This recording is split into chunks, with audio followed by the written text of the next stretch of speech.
Okay, so before I even get going with this, I think that this is a very important piece of literature from the Emerald Tablets. Zen Garcia is going to read it and kind of break it down. And it's interesting. So let's go and explore. All right, I want to share one last thing.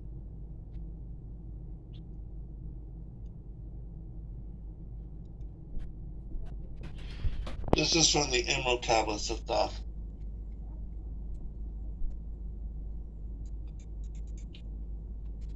It says, Speak, I of ancient Atlantis, speak of the days of the kingdom of shadows. Speak of the coming of the children of shadows. Out of the great deep were they called by the wisdom of the earth men, called for the purpose of gaining great power. Far in the past, before Atlantis existed, men there were who delved into darkness, and using dark magic, they called up beings from the great deep below us. Forth came they into this cycle. Formless were they of another vibration, existing unseen by the children of earth men. Only through blood could they have formed being. Only through man could they live in the world. In ages past were they conquered by the masters and driven below to the place whence they came.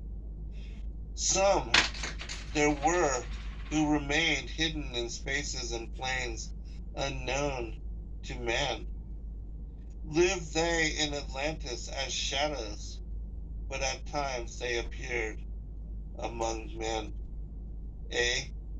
When the blood was offered, forth came they to dwell among men.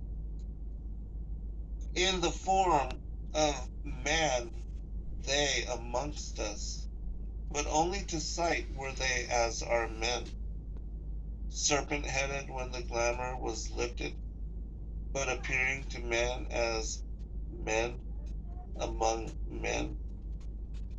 Crept they into the councils, and taking their forms that were likened to men, slaying by their arts the chiefs of the kingdom, they took over their form and ruled over man. Only by magic could they be discovered.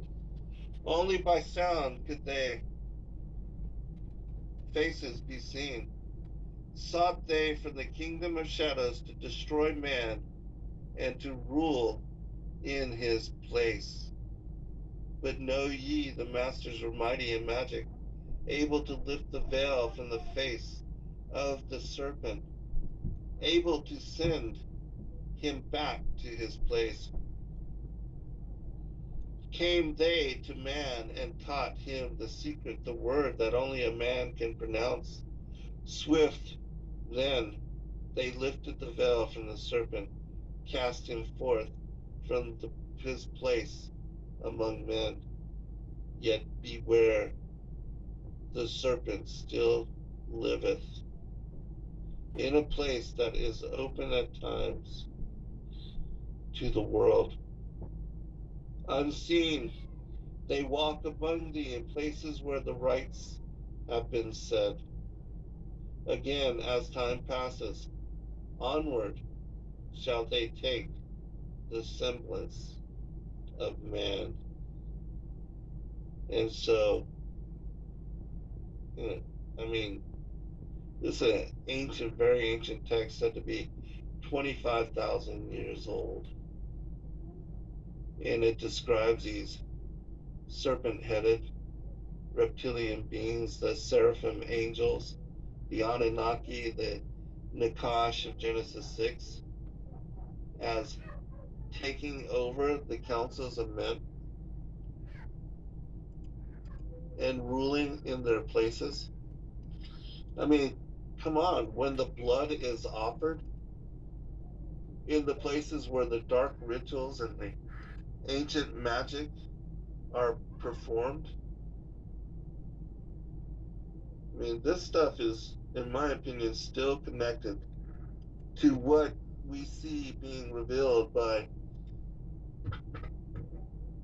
Diana, Princess Diana, before her death, because, what she revealed to Christine Fitzgerald and how she was trying to get away from that bloodline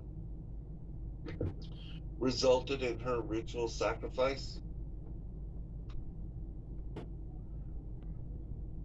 And so, as bizarre as all this seems, as odd and weird and conspiratorial as it seems, and as challenging it is to your mindset, consider that what is being revealed by the elites of today is the same thing that, Christ even spoke about of the Pharisees that were trying to plot his murder.